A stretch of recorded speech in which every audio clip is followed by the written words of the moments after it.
व देवियों, अभी अभी आप भगवत नाम सिमरण रूपी निर्मल गंगा में अपने को नहला नहला के निर्मल कर रही थी।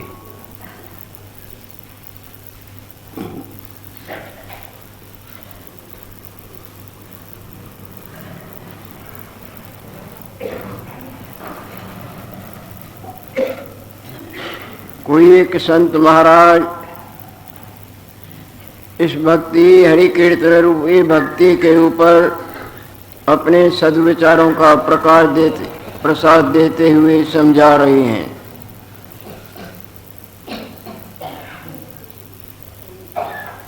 भगवत प्राप्ति के जितने भी साधन हैं उनमें हरि भक्ति ही मुख्य है। भक्ति नाम स्नेह का है।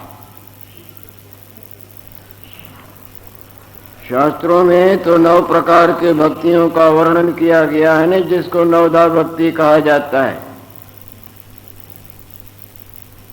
परंतु हम यहाँ संक्षेप में भक्ति के 3 रूपों पर प्रकाश डालने लगे हैं। एक तो इस तरह की भक्ति होती है जैसे कोई नदी किनारे खड़ा हो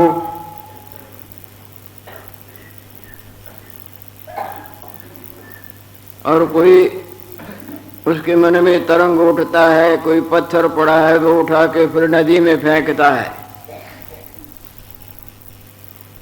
फिर मन में आती है कि किसी के पांव में लगेगा, ठीक नहीं, निकालो। फिर अंदर जाके उसी पत्थर को निकाल के बाहर फेंकता है। जब वो पानी में न गया था तो सूखा था न, नदी से बाहर निकला तो उसके ऊपर पानी का मुलम्मा लगा हुआ था, परंतु बाहर आने पर हवा के झकोड़े से वो मुलम्मा भी गया।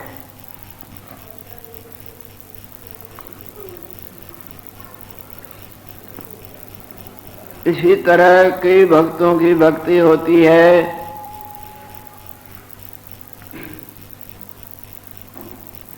वो पत्थर अंदर से तो भीगा ही नहीं था, बाहर से थोड़ी देर के लिए नदी में जब तक था भीगा, और बाहर आने पर भी धीरे धीरे वो भीगने भी खत्म।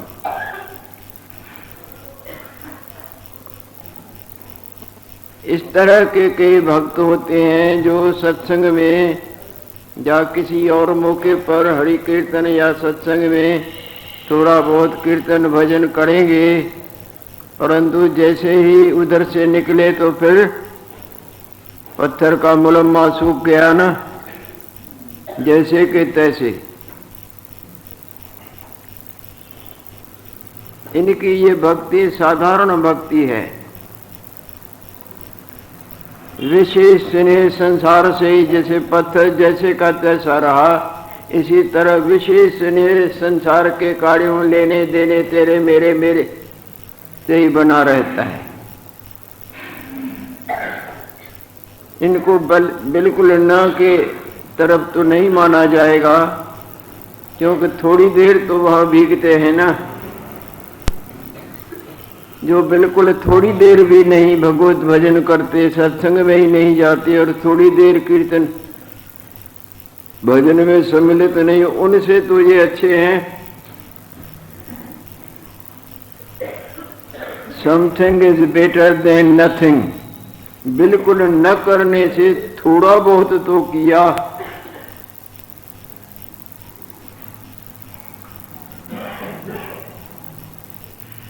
ये ऐसे पहले भक्ति वाले ऐसे रहे जैसे कोई रेंगते रेंगते जाता हो।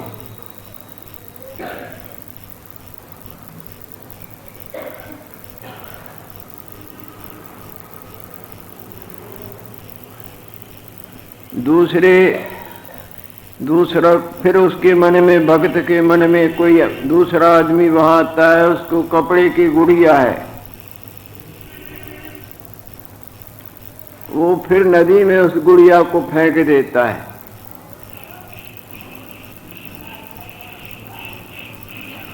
फिर उसके मन में तरंग आता है कि ये खामखा नुकसान होगा, निकालता हूं। जाके अंदर से गुड़िया को निकाल के ले आता है। अब गुड़िया में क्या अंतर हुआ? पहले बाहर भीतर से सूखी थी, अब नदी में होके आने से वो बाहर से भी भीगी और अंदर से भी भीगी। पत्थर तो केवल बाहर से ही भीगा था, अंदर जैसे का तैसा। इसमें अंतर आया।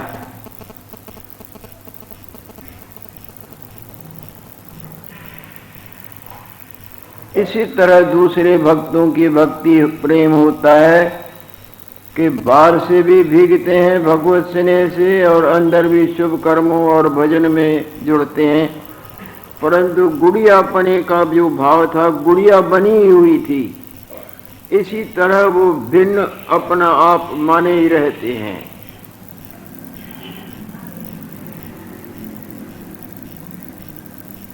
जीवत्व की वासना, उनकी मैंपने की वासना बनी रहती है।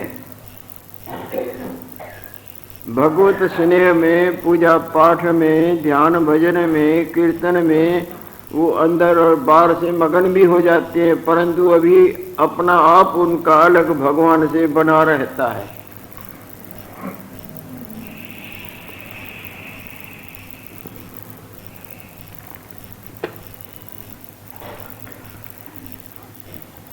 तीसरे, वहां कोई और आदमी खड़ा है, उसको मिश्री का टुकड़ा है। वो मिश्री का टुकड़ा उस नदी में फेंकता है।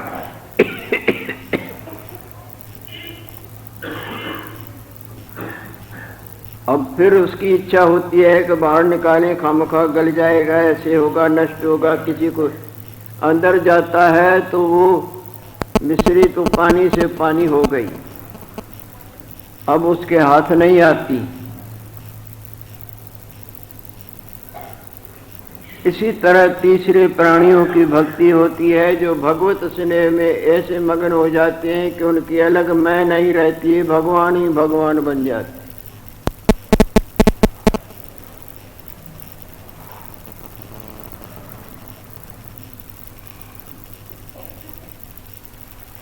इनका अपनपो भगवान में ऐसे विलीन हो जाता है कि जैसे वो मिश्री पानी से पानी हो गई। ये भगवत रंग से रंग जाते हैं। इनकी भक्ति उत्तम भक्ति है।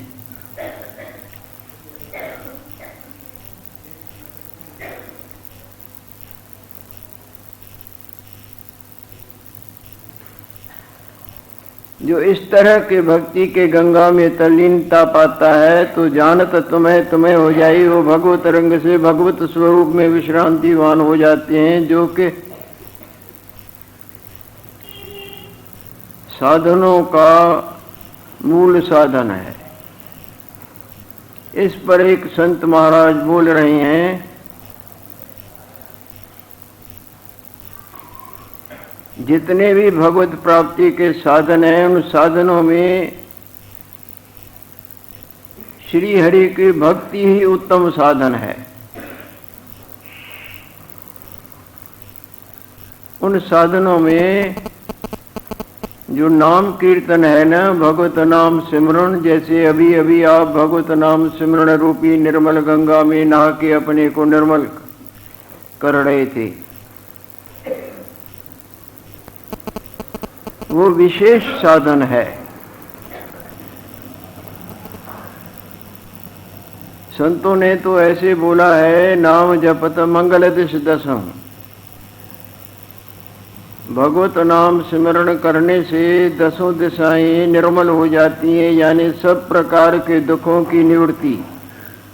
जहाँ दुख नहीं वहाँ आनंद, जहाँ अंधकार नहीं वहाँ प्रकाश। चार दिशाएं, चार दिशाओं के कोने और एक नीचे की दिशा, एक ऊपर की दिशा।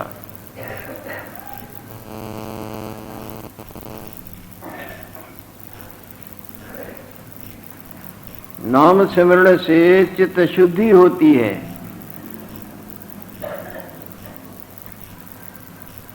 चित्त को शुद्ध करने का भगवत नाम सिमरण के बरोबर और कौन सा उपाय है? ये बहुत उत्तम उपाय है।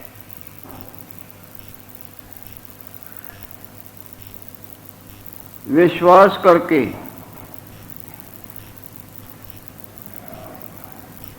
विश्वास और दृढ़ लगन, दृढ़ पुरुषार्थ,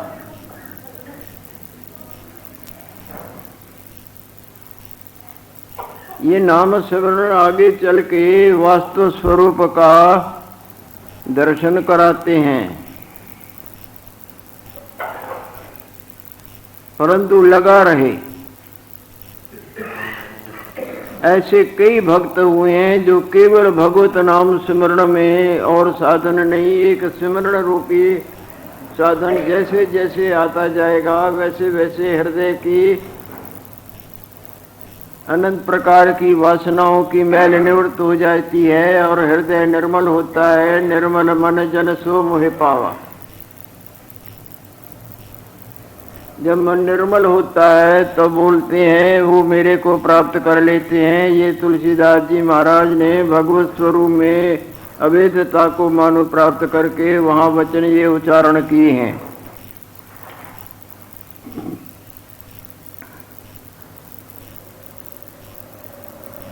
बीच में कभी कभी माया का उतार चढ़ाव भी आ जाता है, कईयों पर आता है और कई शीघ्र मंगल पद को प्राप्त करते हैं। परंतु यदि वो सिमरण को न छोड़ें, भगवत चिंतन को न छोड़ें, तो वो माया का उतार चढ़ाव बिल्कुल भगवान खत्म ही कर देते हैं।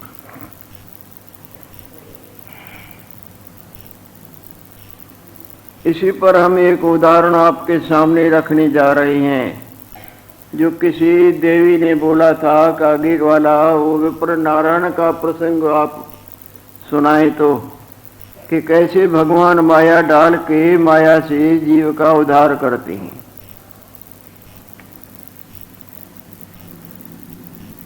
भारत में कई तीर्थ हैं, ये धर्म प्रधान देश है। त्रिचनापल्ली नाम का यहाँ दक्षिण में एक विशाल नगर है, उसके साथ में ही श्रीरंग भगवान का स्थान है। उनके स्टेशन भी अलग है, मानो एक किस्म का नगर ही है छोटा।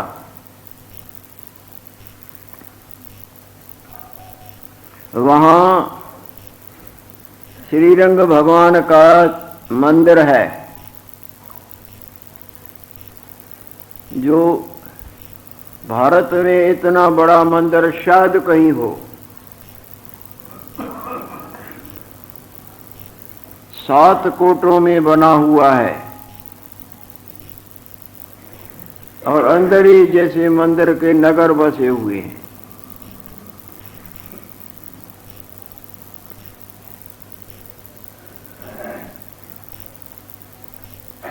वहाँ भगवान श्रीरंग भगवान शेष शैया पर लेटे हुए हैं, जिसकी मूर्ति आप सामने देख सकते हैं।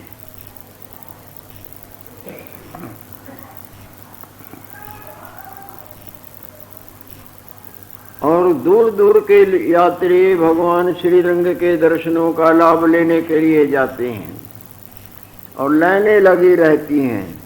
और जल्दी जैसे यहाँ आप आए और दर्शन किया ऐसे नहीं, समय समय पर खुलना और बंद होता है।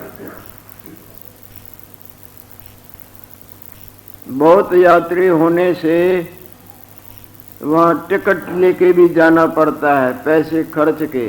सो भी लाइन में ऐसे नहीं टिकट लिया और आप गए, नहीं, लाइनें लगती हैं।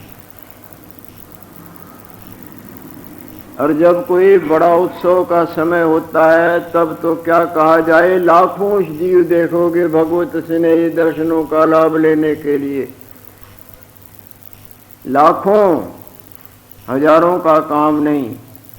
जैसे हम लोग इस कार्तिक के महीने को महत्व देते हैं, हरि प्रबोधिनी एकादशी को महत्व देते हैं, वैसे वहाँ पौष के दिनों में अभी 1.5-2 महीने के बाद, मक्सर के बाद पौष आएगा ना, उसमें वो पौष का महीना दक्षिण के भगत लोग और वहाँ के जीव बड़े महत्व को उनको बड़ा महत्व देते हैं। और उनमें जो एकादशी आती है वहाँ का क्या कहना। लाखों यात्री पहुंचते हैं, हजारों का काम नहीं, और लकड़ी बंध जाती है, दूर दूर तक उनका इंतजाम होता है और बड़ी धीरे धीरे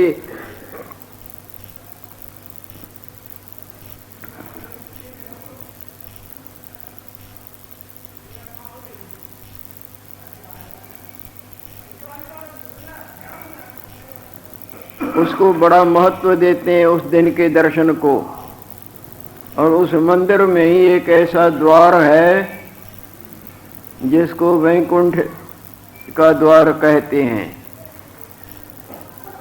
उसी दिन एकादशी बड़ी को वो द्वार खुलता है और उसमें से पुजारी भगवान की मूर्ति को लेके दूसरी मूर्तियाँ रखते हैं। जो चल मूर्ति होती हैं वो तो अचल है, और बड़ी खलकत और बड़े भगत उस दरवाजे से निकले मानो हम वैकुंठ के में गए।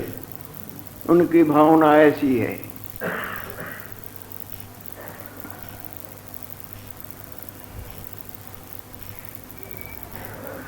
मंदिर के भगवान के दर्शनों को करके जैसे निकले तो राजा और रानी की मूर्तियां रखी हैं, जो किसी समय वहाँ उस टुकड़े के राजा थे या दूसरे पास में ही किसी राज्य के। वो राजा और रानी उसी वैकुंठ एकादशी को दर्शनों के लिए अपने देश से चले, दर साल आते थे। और उसी दिन एकादशी को भगवान को ऐसी पोशाक पहनाते हैं जो लाखों रुपयों के हीरे लगे रहते हैं, जिसको वैकुंठ एकादशी कहते हैं। बड़ी खलकत होती है।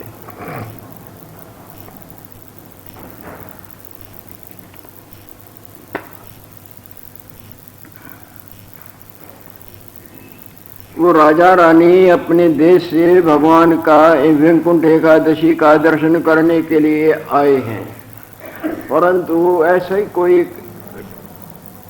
कारण बन गया कि वो उसी दिन वहां न पहुंच सके। वो वैकुंठ एकादशी का जो पर्व का समय था वो गुजर गया। दूसरे दिन रास्ते में कोई अटक पड़ गई होगी, कारण कई बनते हैं, शरीर अस्वस्थ हो गया या कोई और बाधा आ गई, कुछ भी हुआ।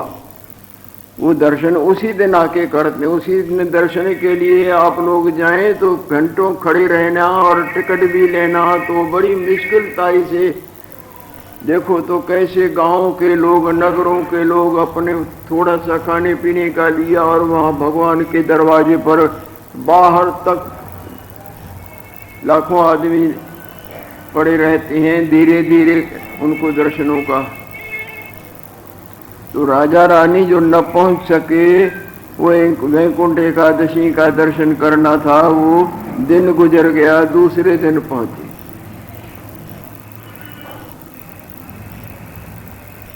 उनको बड़ा दुख हुआ, तरफ रहे थे कि हमने भगवान का वैकुंठ एकादशी का दर्शन नहीं किया।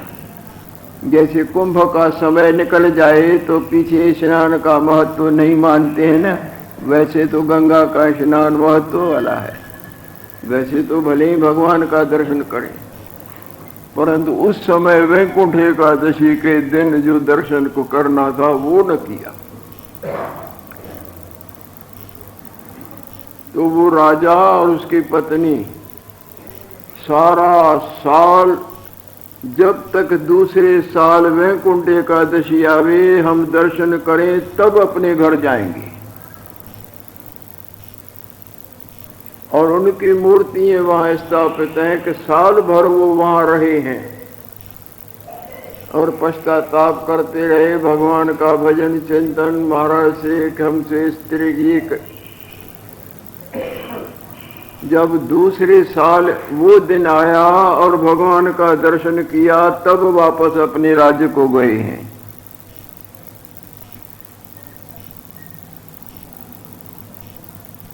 कभी जो देख आए होंगे उनको मालूम होगा। श्री हरि का तो क्या कहना, बाहर से ही जब मंदिर के थोड़ा सा ही बाजारें अंदर लगी पड़ी, अंदर जाओ तो सामने का दृश्य देख के बुद्धि चकित होती है कि क्या विशाल और सुंदर मनमोहक खिंचाव है भगवान के विग्रह में।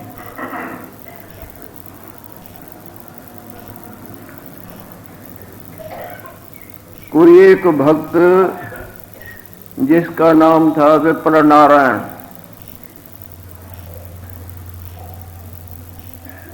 कदाचित कहीं वो सत्संग में गया था। संसार के अनित्यताई की बातें सुन के उसके मन में उपरामता हुई कि हमने सारा जीवन अपना नष्ट किया, देने लेने, बातें करने, खाने पीने तेरे मेरे में।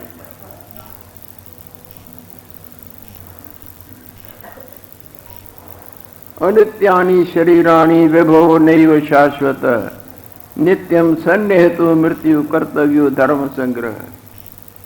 सत्संग में उसने सुना, भाई शरीर का तो कोई भरोसा नहीं, ये तो अनित्य है, इसको नित्य समझे बैठे हैं, परंतु ये क्षण में जवाब दे देता है। अभी बात किया, अभी बैठे यहाँ ही नमस्कार किया तो किया ही किया। शरीरों का कोई भरोसा नहीं, बेभरोसे हम और तुम और हम, ये और वो और ये सब नाच कूद रहे हैं, देख रहे हैं, बोल रहे हैं। और वैभव के ऊपर भी तो कोई भरोसा नहीं। जो आज धनवान है कल गरीब हो जाता, कंगाल हो जाता है, जो कंगाल है कल धनवान हो जाता है। और मृत्यु दिन ब दिन पास पास आती जाती है। ऐसी हालत में क्या करना चाहिए? तो संत भगवान उपदेशामृत का सिमरन कराते समझाते हैं कि जितना भी बने धर्म परायणताई के गंगा में डुबकी लगाओ।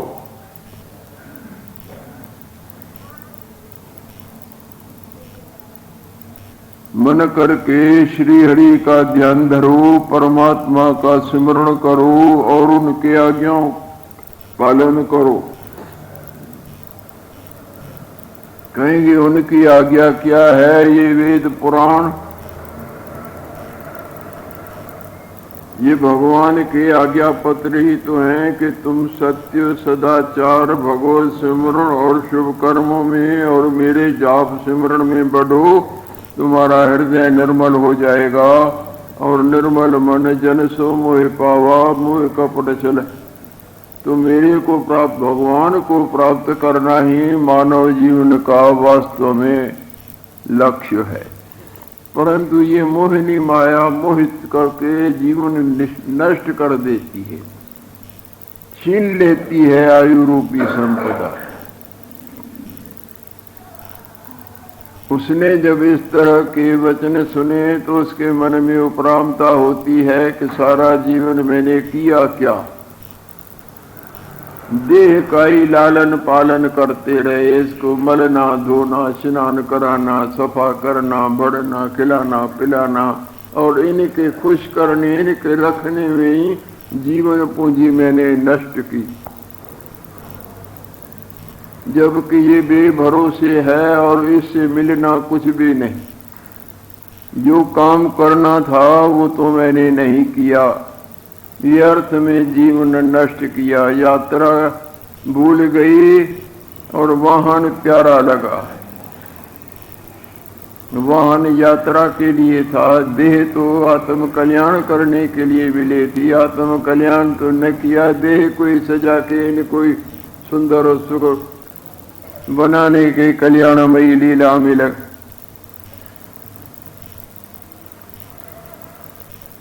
अब तो जो हो गया सो तो हो गया। अब राख रही को जो रही हुई है वो तो न गवाओ।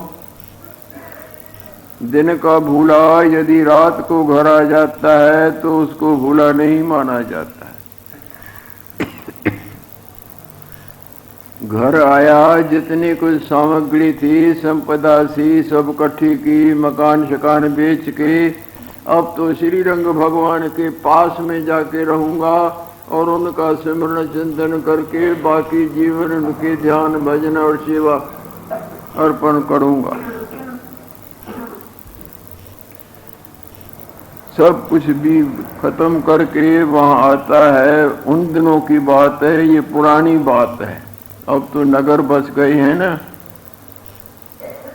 आगे वो मंदिर तो बड़ा है पर पास में ही जंगल भी, पर अब तो वहां भी नगर सुंदर और तरह तरह की चहल पहल। मंदिर के पास में ही कहीं जमीन का टुकड़ा लिया और वहां मकान चढ़ाया और थोड़ा बगीचा भी वहां लगाया। नित्य प्रति भगवान श्रीरंग भगवान के दर्शनों को आता है और भगवान से भाव भरी प्रार्थना के पुष्प चढ़ाता है। प्रभु आपने कृपा की, नहीं तो मैं तो माया जाल में उलझा हुआ था। भगवत नाम चलता ही चलता, ओम नारायण ओम नारायण ओम नारायण ओम नारायण। जैसे नारायण स्वामी के मुख पर ये मानो अमृत बरसता ही रहता था उसके मुख से।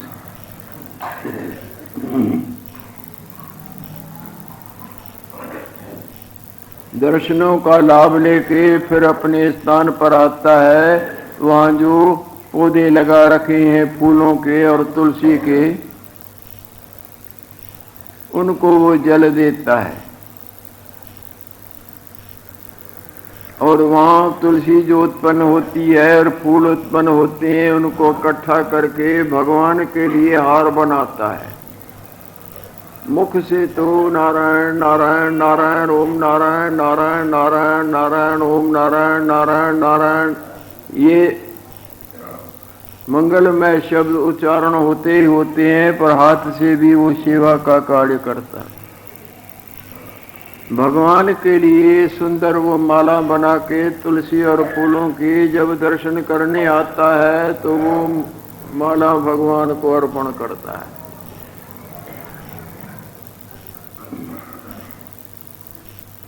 कुछ समय इस तरह चलता रहा।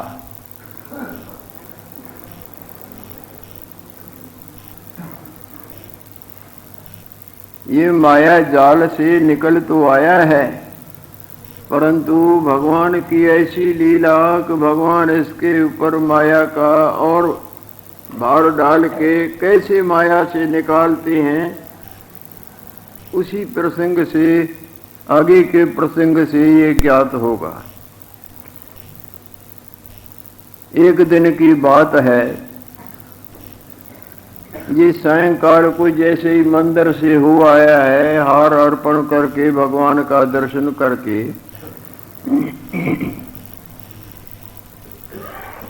उस मंदिर में देवदासियां रहती थीं, जिसको आज भी रिवाज होगा। कई लोग अपनी कन्याएं भगवान को अर्पण कर देते थे, जिनको देव की दासी देवदासी कहा जाता है। आंडाला नाम की एक देवी ऐसी हुई थी जो तुलसी के पौधों में उनको बच्ची लड़की प्राप्त हुई। कहां से आई ये कहा नहीं जाता।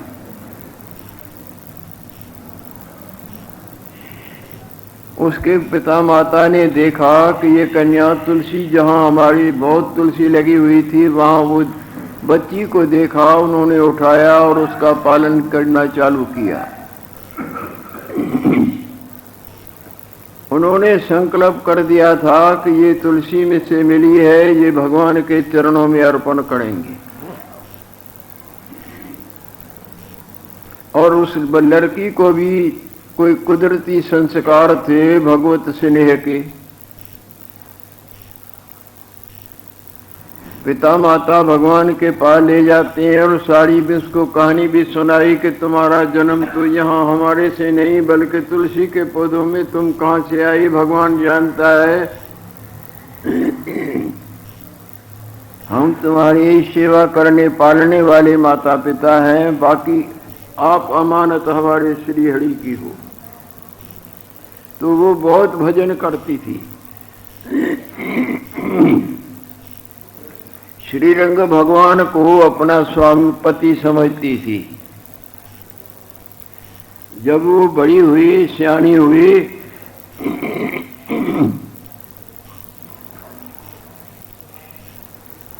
तब उसके माता पिता उधर कहला देते हैं कि ये तो लड़की भगवान की दी हुई है, तो हम इनको भगवान को देंगे। और उसका भी श्री हरि के साथ बड़ा प्रेम था, उनका ध्यान, और उन्हीं को अपना स्वामी समझती थी।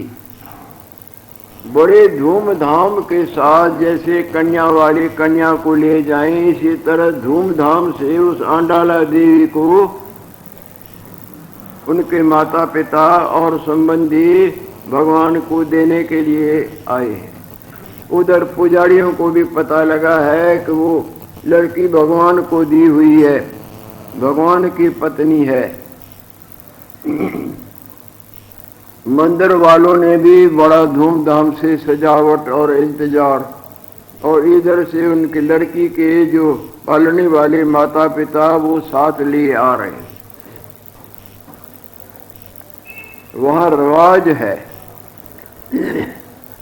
अब कम हो गया हो, नारायण देव जाने, वो अपनी लड़की माता पिता जैसे कोई किसी कन्या को वर को, जैसे कोई किसी कन्या को वर को देता है, भगवान को अपनी कन्या दे।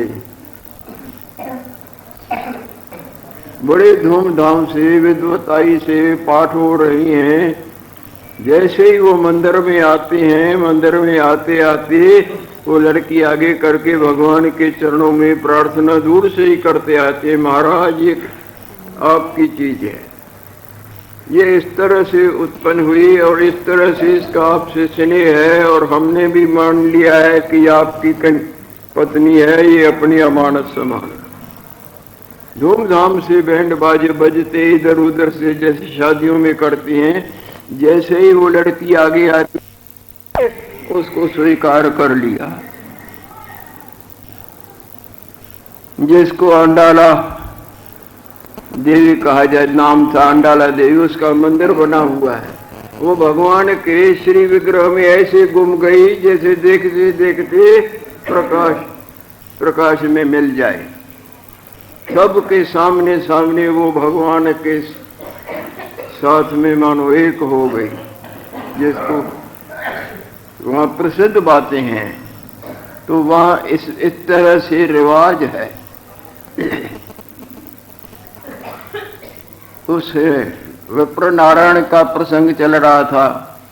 वो तो सायंकाल को तुलसी के और फूलों के पौधों को जल दे रहा है, क्योंकि रोजाना सवेर को वो तुलसी और फूल उठा के हार बना के भगवान को जाके पहनाना था। यहाँ कोई ऐसी ही घटना घटती है उसी दिन, उन दिनों की ये तो दूसरी कन्या थी जो भगवान में विलीन हो गई। ये दूसरी कन्याएं थी जिसको देवदासी कहा जाता है। वो देवदासी रूप करके बड़ी सुंदर थी, उसको अपने रूप पर बड़ा गर्व था। उसके बड़ों ने भगवान को दी थी, तो वो आरती इत्यादि में सम्मिलित होती थी, भगवान की सेवा उनसे कराते हुए करती थी। और वहाँ मंदिर में ही उनको, इस मंदिर बहुत बड़ा है, जैसे छोटे एक किस्म का नगर देखा हमने पूर्व में बोला नहीं, 7 कोटरों में है।